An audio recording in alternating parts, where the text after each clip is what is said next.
사무엘상 10장 14절에서 16절 말씀입니다. 사울의 숙부가 사울과 그의 사환에게 이르되 너희가 어디로 갔더냐? 사울이 이르되 암나기들을 찾다가 찾지 못함으로 사무엘에게 갔었나이다 하니, 사울의 숙부가 이르되 청하노니 사무엘이 너희에게 이른 말을 내게 말하라 하니라. 사울이 그의 숙부에게 말하되 그가 암나기들을 찾았다고 우리에게 분명히 말하더이다 하고, 사무엘이 말하던 나라 일은 말하지 아니하니라. 아멘. 우리말에 침묵은 금이다 라는 말이 있습니다. 사람들은 대개 생각할 때 웅변 잘하는 사람, 달변인 사람을 부러워하고 참 말 잘한다 라고 칭찬하고 부러워합니다. 그래서 우리 요즘은 모르겠습니다만 저희 때만 해도 학교에 매년 학기 말 또 가을 무슨 기념할 만한 일이 있으면은 전교생 웅변대회, 또 도웅변대회, 전국 웅변대회 이런 것들이 있어서 이 연사 합니다 하고 하여튼 그런 것 여러분 하셨던 혹은 보셨던 기억이 나실 겁니다. 하여튼 웅변 말 잘하는 것은 중요합니다. 그런데 우리 속담에 있는 것처럼 때로는 웅변보다 달변보다 침묵, 말 아는 것이 더 좋다. 그래서 침묵이 금이다 라는 말이 있습니다. 이것은 우리가 일상생활에서 종종 동의하고 맞는다 그런 생각할 때가 있죠. 여러분 언론에 나오는 많은 정치인들 또 이런저런 연예인들도 보면은 다 되게 말 잘하는 사람들이에요. 그런데 많은 경우에 그들이 책이 잡히고 실수하는 것은 말을 적게 해서가 아니라 말을 안 해서가 아니라 말을 너무 많이 하다 보니까 자기가 한 말을 자기가 잃어버려요. 말이 꼬일 때가 있죠.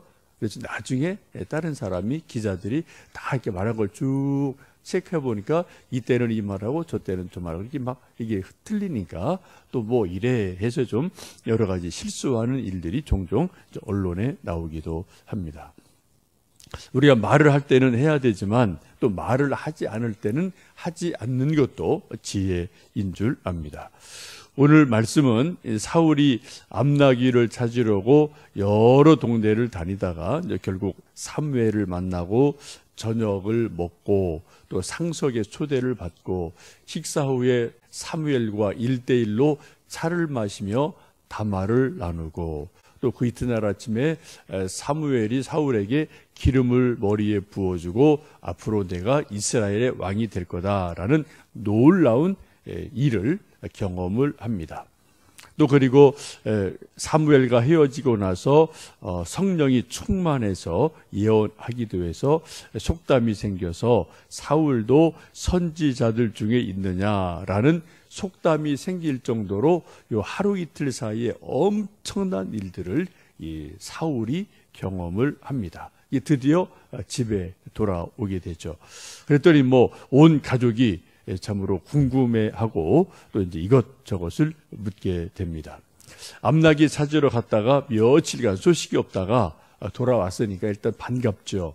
그리고 또 말을 들어보니까 사무엘을 만났다. 그런 말을 들으니까 온 가족이 아버지, 엄마, 또 숙부, 온 가족이 궁금하게 여겨서 지금 특별히 한 집에 살고 있던 숙부가 여러 가지를 꼬치 캐묻게 됩니다. 14절 말씀 읽습니다.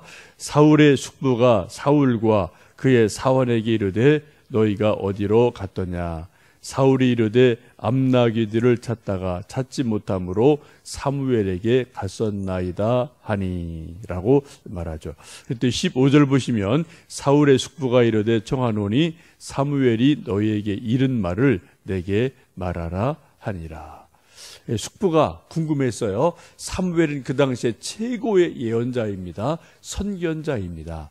필시 우리 조카 사울이 사무엘을 만났으면은 아마도 좋은 이야기 듣지 않았을까, 무슨 예언의 말씀을 듣지 않았을까라고 생각을 하고 꼬치 어떻게 됐느냐, 무슨 말 하더냐, 뭐 무슨 좋은 일이 있더냐라는 말을 꼬치꼬치 캐묻게 됩니다. 왜요? 사무엘을 만났다니까 궁금증이 뭐 확 일어난 것은 당연한 일이죠. 아마 우리식으로 말한다면 옛날 60년대, 70년대, 뭐 지금은 다 돌아가신 분이 됐습니다만, 한때 오살리 기도원이라는 곳이 한국에서는 가장 뭐 기도 뜨겁게 하던 곳이 있었고, 거기에 뭐 또 최자실 목사님이라는 분이 계셔서 설교하고 뭐 기도해주고 예언해주고 했던 그런 일들이 한때 우리 한국교회에 있지 않았습니까? 만약 여러분이 이런저런 인생의 고민이 있어서 오살리 기도원을 갔어요. 근데 금식하고 하루 이틀 지내는 동안 특별히 최자실 목사님을 1대1로 만나는 특별한 은혜의 시간을 허락을 해서 정말 같이 식사도 하고 1시간, 2시간 차를 마시면서 이런 얘기 저런 얘기를 만약 했다고 가정을 해보세요. 정말 뭐 이런저런 얘기하고 이제 뭐 서로 기도도 해주시고 뭐 이래요 저래요 말씀도 해주시고 했다라고 쳤을 때, 그때 여러분이 이제 나름대로 기도 응답을 받고 문제 해결을 받고 집에 돌아왔습니다. 그때 어디 갔었어? 좀 뭐 기도하러 오살리 기도원에 갔어요. 그래서 뭐 어떻게 은혜 받았나? 네. 근데 마침 또 최자실 목사님을 1대1로 만나서 밥도 먹고 뭐 같이 차도 마시고 1시간, 2시간 얘기도 하고 뭐 또 이런저런 기도도 해주셨어요. 그러면은 당연히 집에 있는 가족들이 그래? 참 귀한 일이네. 최 목사님이 무슨 뭐 특별한 말씀 안 해주셨어? 뭐 예언기도 안 해주셨어? 우리 집안에 대해서 뭐 이런저런 뭐 얘기 예언 안 해주셨어? 여러분 안 물어보시겠어요? 귀가 쫑긋해서 저래도 그래? 그럼 뭐 우리 집안에 뭐 이런저런 뭐 예언 이런 거 안 해주셨나? 뭐 그런 거 물어볼 것이 당연한 거죠, 그죠? 근데 그 정도가 아니에요, 여러분. 사울이 지금 누구를 만났다고요? 그 당시 최고의 예언자인 선견자인 사무엘을 만났습니다. 내가 밥 같이 먹었어요. 내가 또 차 마시며 얘기했어요. 하루 종일도 지냈어요. 그러니까 숙부가 당연히 궁금하죠. 그래서 꼬치꼬치 뭐냐 캐묻는 일이 일어납니다. 그랬더니 16절에 이제 사울이 대답을 하죠. 16절에 읽습니다. 사울이 그의 숙부에게 말하되 그가 암나귀들을 찾았다고 우리에게 분명히 말하더이다 하고 사무엘이 말하던 나라 일은 말하지 아니하니라. 지금 사울이 참 이때는 지혜로운 사람으로 등장을 합니다. 초기의 사울은 나름대로 신중한 사람, 지혜로운 사람으로 성경은 소개가 되어져요. 지금 자기의 개인적인 일, 집안의 일, 암나귀 찾은 것은 분명히 찾았다라는 말을 들었죠. 그래서 그걸 제가 사무엘 만났더니 선지자께서 나에게 축복해 주시고 기도해 주시고 예언해 주시면서 내가 찾던 그 암나귀 찾았으니 염려 말고 집에 돌아가라라고 말씀해 주셨습니다. 와보니까 정말 암나귀 여기 매여 있네요. 참 예언자 예언이 맞습니다. 참 감사합니다. 여기까지만 말을 딱 하고 정말 중요한 말 뭐예요? 머리에 기름을 붓고 내가 이스라엘의 왕이 될 거다. 이 얘기는 함구를 한 거죠. 그러니까 아무에게도 말하지 않았습니다. 숙부에게도 가장 가까운 가족에게도 나라 일은 말하지 않았어요. 이거 여러분 사울이 잘한 겁니까? 잘못한 겁니까? 여러분 생각할 때 숙부 입장에서는 아주 궁금해 죽겠죠. 뭔가 있긴 있는 것 같은데, 그죠? 낌새 보니까 뭔가 있긴 있는 것 같은데 말을 안 하거든요. 이게 가족 입장에서는 저것이 뭐 숨기는 게 있구나, 저게 꿍꿍이가 있구나 라고 생각할지 모르지만 우리가 말씀을 쭉 보면 뭐예요? 이거는 사울이 아주 지혜롭게 잘한 겁니다. 그렇죠? 만약에 이것을 뭐 바로 그냥 숙부에게 아버지에게 아버지 숙부님 제가 사무엘 만났는데 저에게 오늘 아침에 머리에 기름 붓고 내가 장차 이스라엘의 왕이 된대요. 이게 정말 좋은 일이죠. 이게 사실이죠. 근데 이것을 그냥 바로 말했다면은 아마 그래 또 많은 복잡한 일들이 얽히고 설켜서 아마 상당히 이게 좀 곤란한 일, 난처한 일이 생겼음에 틀림이 없습니다. 우리 사람들이 말을 할 때, 때로는 할 말을 해야 되지만, 때로는 말하고 싶은 것도 마음에 담아두는 것, 침묵하는 것, 이것도 지혜이고 필요한 일인 줄 압니다.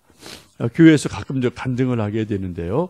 이제 간증을 할 때 초신자들이 너무 빨리 은혜 받는 것을 간증하면은 실수할 때가 있어요. 아직 믿음이 견고하지 않기 때문에 하나님께 받은 은혜만 막 말하다 아직 믿음이 성숙하지 못해서 말실수, 행동실수 이런 거 하다 보면 은혜 받은 사람이 왜 저래? 간증한 사람이 왜 이렇게 앞가지가 달라? 이런 일들이 가끔 일어날 수 있기 때문에 교회에서 간증자를 세울 때, 본 교회에서 간증자 세울 때는 상당히 좀 조심을 하는 일들이 있죠.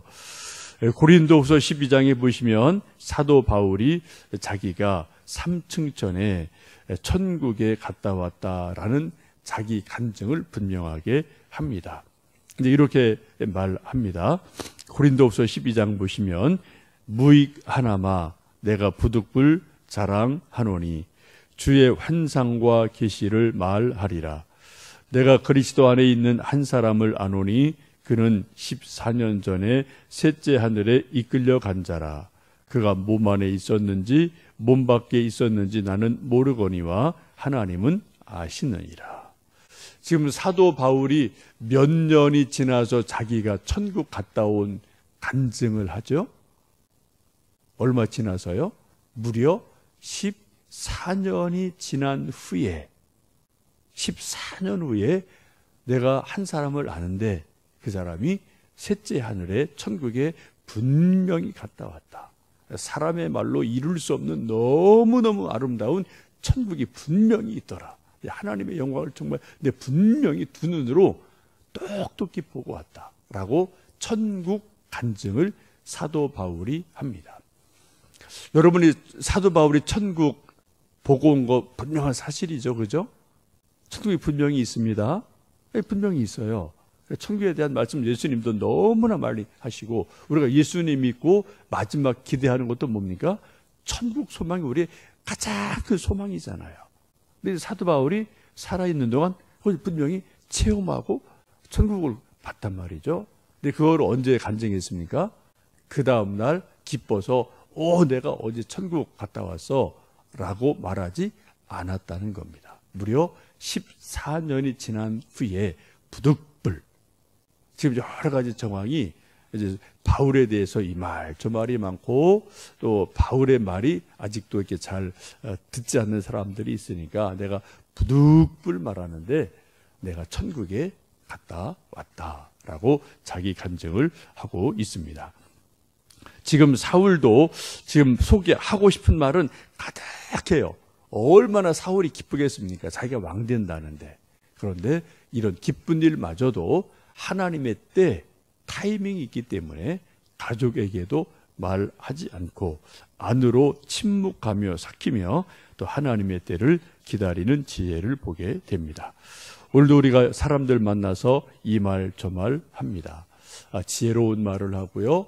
또 빠르게 할 말은 빠르게 하고 또 안 할 말은 안 하고 또 덕을 세울 말은 덕을 하고 세우고 소망의 말은 소망의 말을 하면서 우리 하나님의 은혜를 또 말을 통해 서로 나누는 복된 하루 되시기를 주님의 이름으로 축복합니다. 기도하겠습니다.